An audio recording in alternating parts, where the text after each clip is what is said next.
بسم اللہ الرحمن الرحیم۔ بات چل رہی تھی سجدہ تلاوت کے حوالے سے مختلف احکام کی، تو ان میں ہم نے بنیادی چیزیں اس کی سجدہ تلاوت کے حوالے سے پڑھی تھی کہ سجدہ تلاوت واجب ہوتا ہے جب تین میں سے کوئی ایک بات پیش آ جائے، جیسے کسی نے سجدے والی آیت تلاوت کی، چاہے اس نے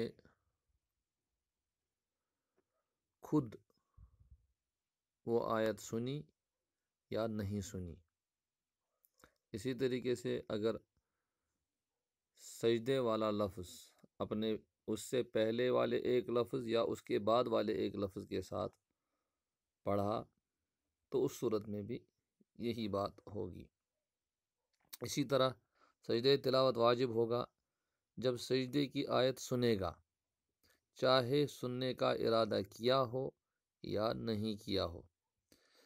اسی طریقے سے سجدہ تلاوت واجب ہوگا جب امام کی اقتداء کرے گا جس نے سجدے کی تلاوت کی، یعنی اس امام کی جس نے سجدے کی آیت پڑھی، چاہے مقتدی نے وہ آیت سنی یا نہیں سنی۔ تو یہ باتیں سابقہ درس میں گزر گئیں، تو اب اسی سے متعلق کچھ مسائل آگے ہیں۔ لا یجب سجود التلاوت علی الحائض ولا علی النفساء۔ لا یجب واجب نہیں ہے سجدہ تلاوت حائضہ پر اور نفسا پر، اس لیے کہ شرعاً ان کے لیے نماز معاف ہے، تو نماز کے اجزاء بھی ان کے حق میں معاف ہے۔ ولا یجب سجود التلاوت من تلاوت المقتدی، اسی طریقے سے سجدہ تلاوت واجب نہیں ہوگا من تلاوت المقتدی، مقتدی کی تلاوت سے۔ صف میں لوگ کھڑے ہیں، ایک امام کے پیچھے نماز پڑھ رہے ہیں، اس میں کسی مقتدی نے کوئی آیت پڑھ لی جس میں سجدے کا تذکرہ ہے، جس میں سجدے کا حکم ہے، یعنی سجدے والی آیت پڑھی، بھولے سے پڑھی یا جان بوجھ کے پڑھی، تو اس صورت میں اس کے ساتھ جو مقتدی ہیں اور اس کے آگے جو امام ہے،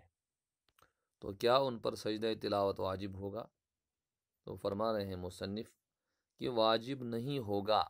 لا علی المقتدی ولا علی الامام، نہ ہی مقتدی پر واجب ہوگا اور نہ ہی امام پر واجب ہوگا۔ کیوں؟ اس لیے کہ نماز کا اصول ہے کہ متابعت ہوگی تو امام کی ہوگی۔ اگر امام پر سجدہ تلاوت یا سجدہ سہو واجب ہوگا تو مقتدی پر بھی واجب ہوگا، اور مقتدی کی بنیاد پر، مقتدی کی غلطی کی بنیاد پر امام پر کوئی غلطی عائد نہیں ہوگی یا دوسرے مقتدی پر کوئی غلطی عائد نہیں ہوگی۔ اسی وجہ سے یہ اصول ہے کہ مقتدی کا سہو سلام سے پہلے اگر کوئی سہو ہو گیا مقتدی سے، تو اس بنیاد پر امام پر وہ سہو لازم نہیں ہوگا، نہ ہی دوسرے مقتدی پر لازم ہوگا، بلکہ وہ سہو خود اس پر بھی لازم نہیں ہوگا، اور امام جب سلام پھیرے گا وہ بھی اس کے ساتھ سلام پھیرے گا، الا یہ کہ کوئی رکن چھوڑ گیا ہو تو اس صورت میں اس کو وہ رکعت دہرانی ہے، وہ الگ بات ہے۔ لیکن فی نفسی ہی ایک مقتدی کے سہو کی وجہ سے دوسرے مقتدی پر یا امام پر کوئی غلطی لازم نہیں آئے گی، اور نہ ہی اس سہو کو دور کرنا ان پر لازم آئے گا، اس لیے کہ متابعت صرف امام کی ہوگی۔ ولا یجب سجود التلاوت علی النائم والمجنون ولا علی الصبی والکافر، اور اسی طرح سجدہ تلاوت واجب نہیں ہوگا اس شخص پر جو سویا ہوا ہے، والمجنون، اور جو مجنون ہے اس پر، ولا علی الصبی، اور نہ بچے پر۔ جیسے ایک شخص سویا ہوا ہے، نیند کی حالت میں اس نے آیت سجدہ تلاوت کی، بعد میں کسی نے بتایا کہ آپ جب سوئے ہوئے تھے تو آپ نے سجدہ تلاوت پڑھا، تو اس صورت میں اس پر کوئی سجدہ تلاوت واجب نہیں ہوگا، اس لیے کہ سویا ہوا آدمی مکلف نہیں ہے، اور مجنون یہ بھی مکلف نہیں ہے، اور بچہ یہ بھی مکلف نہیں ہے۔ البتہ جب مکتب میں بچے پڑھائے جاتے ہیں اور وہ سجدہ تلاوت جو آیت سجدہ ہے وہ پڑھتے ہیں، اس کی تلاوت کرتے ہیں، تو انہیں اس کی عادت ڈالنی چاہیے، انہیں اس بات پر عمل کروانا چاہیے، لیکن اس سلسلے میں ان پر شدت نہیں کرنی چاہیے، اس لیے کہ فی نفسی ہی وہ مکلف نہیں ہے۔ والکافری، اور اسی طرح کافر پر بھی واجب نہیں ہوگا، اس لیے کہ وہ بالکلیہ مکلف نہیں ہے سجدہ تلاوت کا۔ ولا يجب سجود التلاوت اذا سمع آیت السجدۃ من غیر آدمی، اسی طریقے سے سجدہ تلاوت واجب نہیں ہوگا جب کوئی سنے سجدے کی آیت السجدۃ مضاف مضاف الیہ، اور آیہ مفعول ہے، اسی وجہ سے اس پر زبر آیا، جب سنے سجدے کی آیت من غیر آدمی، کسی غیر انسان سے، یعنی غیر عاقل سے، کأن سمعہا من الببغاء، جیسے طوطے سے سنا، تو اس صورت میں بھی سجدہ تلاوت واجب نہیں ہوگا۔ ولا یجب سجود التلاوت، اسی طریقے سے سجدہ تلاوت واجب نہیں ہوگا اذا سمع آیت السجدۃ، جب آیت سجدہ سنی، من آلۃ حاکیہ، ایسے آلے سے جو حکایت کرتا ہے، یعنی من آلۃ حاکیۃ، ایسے آلے سے جو حکایت کرتا ہے، نیریٹ کرتا ہے، یعنی جو پہلے سے اس میں جو چیز ڈالی جائے اس کو بیان کرتا ہے، اس کو نقل کرتا ہے، تو ایسے آلے سے اگر انسان کوئی آیت سجدہ سنے تو اس سے بھی سجدہ تلاوت واجب نہیں ہوگا۔ کشریط تسجیل، جیسے ریکارڈ کی ہوئی کیسٹ سے، والفونوگراف، اور اسی طریقے سے فونوگراف سے، اس لیے کہ یہاں بھی آگے کوئی سنانے والا نہیں ہے، بلکہ فی نفسی ہی یہ پہلے سے ریکارڈ کیا ہوا ہے، اور یہ اصلی آواز نہیں ہے بلکہ اس کو باز گشت مانا جاتا ہے۔ وجوب سجود التلاوت تارۃ یکون موسعا، اسی طریقے سے جو سجدہ تلاوت ہے اس کا وجوب کبھی موسع ہوتا ہے، یعنی واجب تو ہو گیا لیکن اس کی ادائیگی میں وسعت ہے، انسان اس کو کبھی بھی ادا کر سکتا ہے، تو اس کو کہتے ہیں موسع۔ وتارۃ یکون مضیقا، اور کبھی اس کی ادائیگی کے لیے زیادہ وقت نہیں ہے بلکہ اس کو فوراً ادا کرنا چاہیے، تو اس کی تفصیل خود ہی آگے آئے گی۔ وجوب سجود التلاوت یکون موسعا، سجدہ تلاوت کا وجوب وسیع ہوتا ہے، یعنی اس کی ادائیگی میں کافی وقت ہے اور انسان ادا کر سکتا ہے، اس کے لیے فوراً اس پر ضروری نہیں ہے، اگرچہ فوراً ادا کرنا افضل ہے۔ یہ کب ہے؟ اذا حصل موجبہ خارج الصلاۃ، جب اس کو واجب کرنے والی چیز، موجب مانے واجب کرنے والی چیز حاصل ہوئی، پیش آئی، خارج الصلاۃ، نماز کے باہر، یعنی نماز کے باہر انسان نے آیت سجدہ سنی، تو اس صورت میں سجدے کی ادائیگی کے سلسلے میں ایک انسان کے سامنے وقت وسیع ہے، وہ ادا کر سکتا ہے۔ فلا یأثم، لہٰذا وہ گنہگار نہیں ہوگا۔ اثم یأثم کے معنی گنہگار ہونا، تو وہ گنہگار نہیں ہوگا۔ اذا اخر سجود التلاوت، جب وہ سجدہ تلاوت کو مؤخر کرے، اخر یؤخر تأخیرا، جب وہ سجدہ تلاوت کو مؤخر کرے، خارج الصلاۃ، نماز کے باہر، یعنی نماز کے باہر اس نے آیت سجدہ سنی، تو اگر وہ فوراً ادا نہیں کرتا ہے بلکہ اس کو مؤخر کرتا ہے، بعد میں ادا کرتا ہے، تو اس صورت میں اس پر کوئی گناہ نہیں ہے۔ ولیکن یکرہ تنزیہا، لیکن یہ کراہت سے خالی نہیں ہے، ایک طرف سے جواز ہے، دوسری طرف سے کراہت ہے، تو اس صورت میں اس کو کہتے ہیں کراہت تنزیہی، لیکن اس کی تاخیر مکروہ ہے، تنزیہی ہے۔ جیسے کہ اس نے فوراً جو ہی سجدے کی آیت سنی یا تلاوت کی تو فوراً ادا کر دیا، تو یہ ادا ہو گیا۔ اسی طریقے سے کہیں باہر تھا، واپس گھر آیا، اس وقت اس کو پڑھا، یا ایک ہفتے کے بعد یا ایک مہینے کے بعد، لیکن اس طرح کی تاخیر جو ہے یہ بہرحال مکروہ ہے، اس لیے کہ انسان اس کو بھول سکتا ہے۔ وَيَكُونُ سُجُودُ التِّلَاوَةِ مُضَيَّقًا، اسی طریقے سے سجدہ تلاوت کا جو وجوب ہوتا ہے وہ کبھی مختصر ہوتا ہے، یعنی اس کی ادائیگی کے لیے وقت زیادہ نہیں ہے، لہٰذا اس کو فوراً ادا کرنے کی کوشش کرنی ہے۔ اذا حصل موجبہ، یہ اس وقت ہے جب اس کو واجب کرنے والی چیز پیش آ جائے، فی الصلاۃ، نماز ہی کے اندر، بِأَن تلا آیت السجدتی، جیسے کہ اس نے سجدے کی آیت پڑھی، وَهُوَ يُصَلِّي، جب کہ وہ نماز پڑھ رہا تھا، تو واو یہاں حالیہ ہے۔ حال یہ کبھی ایک لفظ میں ہوتا ہے اور کبھی جملے کی صورت میں ہوتا ہے، اور جملے کی صورت میں شروع ہی سے جملہ اسمیہ بھی ہو سکتا ہے، جملہ فعلیہ بھی ہو سکتا ہے۔ تو جملہ اسمیہ جب ہوگا تو اس کی ایک جو خبر ہوگی اس میں ایک ضمیر ہوگی جو پیچھے لوٹتی ہے، یعنی باقی جو جملہ ہے اس کی طرف لوٹتی ہے، تو اس صورت میں بہرحال ہم واو کا ترجمہ عربی میں اگر کہہ دیں گے تو مع کونہی، اور اردو میں اس کو کہتے ہیں اس حال میں کی،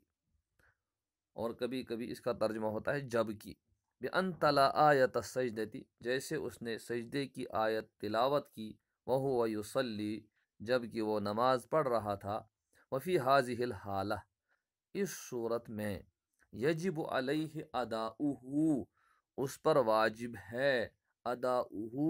اس کو ادا کرنا، یعنی سجدہ تلاوت کو ادا کرنا واجب ہے اس پر، فوراً، فی الفور، جو ہی تلاوت کی فوراً اللہ اکبر کرتا ہوا، کہتا ہوا سجدہ تلاوت ادا کرے۔ وقدر الفور، اور جو یہاں فور کہا گیا اس کو مقدر مانا گیا ہے، یعنی اس کا اندازہ جو لگایا گیا ہے کتنی دیر کو مانا جائے گا کہ یہ فور میں شامل ہے، فوراً ادائیگی میں شامل ہے۔ جیسے ایک دو آیت اس نے اور پڑھ لی تو کتنا اس میں شامل ہوگا، تو فور کو مقدر مانا گیا، یعنی اس کا اندازہ لگایا گیا، بِأَلَّا يَكُونَ بَيْنَ السَّجْدَةِ وَبَيْنَ تِلَاوَةِ آیَةِ السَّجْدَةِ زَمَنٌ، کہ سجدے کے درمیان اور آیت سجدہ کی تلاوت کے درمیان، بِأَلَّا يَكُونَ بَيْنَ السَّجْدَةِ، کہ سجدے کے درمیان، وَبَيْنَ تِلَاوَةِ آیَةِ السَّجْدَةِ، اور آیت سجدہ کی تلاوت کے درمیان، زمن، یعنی لا یکون زمن، اتنا زمانہ نہ گزرے، یسع اکثر من قراءۃ ثلاث آیات، جو وسیع ہو، زیادہ ہو، تین آیتیں تلاوت کرنے سے، یعنی تین قرآن کی تین آیتیں تلاوت کرنے سے زیادہ ہو۔ تو یہ جو تین آیتیں ہیں یہ دراصل ایک طرف سے اس کو ایک رکن کے برابر مانا جاتا ہے، کہ ایک رکن کے برابر اس نے اگر تاخیر کی تو سمجھیں گے کہ یہ فور سے نکل گیا، اس نے فوراً اس کو ادا نہیں کیا، اور فوراً ادا کرنا یہ واجب ہے۔ فَإِن مَضَى بَيْنَهُمَا، اگر دونوں کے درمیان گزرا، یعنی جب اس نے آیت سجدہ تلاوت کی اور پھر جب سجدہ کیا، ان دونوں کے درمیان اگر گزرا، زمن، اتنا وقت، یسع اکثر من قراءۃ ثلاث آیات، جو وسیع ہے، یعنی جو زیادہ ہے تین آیتیں تلاوت کرنے سے، تین آیتیں پڑھنے سے، یعنی اس میں کم سے کم تین سے زیادہ آیات پڑھی جا سکتی ہیں، بطل الفور، تو فور جو ہے وہ چھوٹ گیا، یعنی فوراً جو ادائیگی اس پر واجب تھی وہ فوراً ادائیگی کا وقت نکل گیا۔ فَإِلَّمْ يَسْجُدْ لِآیَةِ السَّجْدَةِ، اب اگر اس نے آیت سجدہ کی بنیاد پر سجدہ نہیں کیا، بل رکع، بلکہ رکوع کیا، قبل انقطاع الفور، اس فور کے ختم ہونے سے پہلے رکوع کیا، وَنَوَى بِالرُّكُوعِ السَّجْدَةَ، اور رکوع ہی کے اندر اس نے سجدہ تلاوت کی نیت کی، اجزأتہ، تو گنجائش ہے، یعنی کافی ہو جائے گا، اور سجدہ تلاوت کے طور پر ایسا کرنا صحیح ہو جائے گا۔ قضا اذا لم یسجد لآیت السجدتی، اسی طریقے سے اگر اس نے سجدہ نہیں کیا آیت سجدہ کے لیے، یعنی آیت سجدہ کے لیے الگ سے سجدہ نہیں کیا، بل سجد للصلاۃ، بلکہ نماز کے لیے سجدہ کیا، یعنی جو ہی سجدے کی آیت پڑھی فوراً رکوع کیا، اور رکوع کے ساتھ ہی اس نے وہ سجدے میں چلا گیا، بل سجد للصلاۃ، بلکہ نماز کا سجدہ کیا، قبل انقطاع الفور، فور کے ختم ہونے سے پہلے، اجزأتہ، تو یہ بھی کافی ہو جائے گا، سواء نوا سجدۃ التلاوت او لم ینویہا، چاہے اس نے سجدہ تلاوت کیا کی نیت کی ہو یا نیت نہ کی ہو۔ فَإِذَا انْقَطَعَ الْفَوْرُ، لیکن جب یہ فور ختم ہو جائے، یعنی جو اس پر واجب تھا کہ فوراً ادا کرے، اور فور کی مقدار مانی گئی 3 آیات، کوئی بھی 3 آیات ہم لے سکتے ہیں، اور جب یہ فور ختم ہو جائے، فَلَا تَسْقُطْ عَنْهُ، اب یہ سجدہ اس سے ساقط نہیں ہوگا، لا بالرکوع ولا بالسجود للصلاۃ، نہ ہی رکوع سے ساقط ہوگا اور نہ ہی سجدے سے ساقط ہوگا، للصلاۃ، نماز کے، یعنی نماز کے دوسرے جز جو رکوع ہے یا سجدہ ہے، تو اس سے یہ ساقط نہیں ہوگا، ولا ویجب علیہ قضاء تلک السجدۃ، بلکہ اس پر واجب ہوگا اس سجدے کی قضا، یعنی اس کی جو ادائیگی تھی، اس کا جو وقت تھا اپنا، وہ یہ تھا کہ فوراً ادا کر دیا جاتا، لیکن وہ وقت اس کا نکل گیا، اب اس کو اس کی قضا کرنی ہے، لیکن نماز کے اندر ہی، یجب علیہ قضاء تلک السجدۃ، تو اس پر واجب ہے اس سجدے کی قضا، بسجدۃ خاصہ، الگ ایک سجدے سے، یعنی نماز کے لیے ہر رکعت کے 2 سجدے ہیں، یا سجدے سہو کے 2 سجدے ہیں، تو ان کے علاوہ اس کو الگ سے ایک سجدہ کرنا پڑے گا، جو سجدہ تلاوت کی قضا ہوگی، مادام فی صلاتہ، جب تک وہ نماز میں ہے، اور اگر اس نے اس دوران بھی ادا نہیں کیا، فَإِذَا خَرَجَ مِنَ الصَّلَاةِ، اب جب نماز سے نکل گیا، فَلَا يَقْضِيهَا، تو اب اس کی قضا نہیں کرے گا، خارج الصلاۃ، نماز کے باہر، کیوں؟ لِأَنَّهُ قَدْ فَاتَ وَقْتُهَا، اس لیے کہ اس کا وقت بھی نکل گیا، وہ نماز کا ایک جز تھا جس کو نماز ہی کے اندر ادا کرنا تھا، اور جب ادا نہیں کیا اب اس کا وقت ختم۔ اما اذا خرج من الصلاۃ بالسلام، لیکن اگر اس نے سلام پھیر کر کے نماز کو پورا کیا، سلام کے ذریعے سے اس نے نماز کو پورا کیا، تو سلام کی صورت میں چونکہ اگر کوئی چیز چھوٹ گئی ہو تو سجدہ سہو کے ذریعے سے اس کو پورا کیا جاتا ہے، فَإِنَّهُ يَقْضِيهَا، تو اوپر جو آیا اذا خرج من الصلاۃ، کہ بالکل انسان کہیں چلا گیا، بالکل نماز سے الگ ہو گیا، اور یا نماز اس نے توڑی، تو اس صورت میں تو اب قضا نہیں ہوگی، لیکن اگر اس نے سلام کے ذریعے سے نماز کو پورا کیا، فَإِنَّهُ يَقْضِيهَا، تو اس کی قضا کرے گا، مَا لَمْ يَعْمَلْ عَمَلًا، جب تک وہ کوئی ایسا عمل نہ کرے، يُنَافِي الصَّلَاةَ، جو نماز کے منافی ہو، یعنی اگر نماز کے منافی کوئی عمل کیا ہے تو اب اس صورت میں بھی یہ ساقط ہو گیا۔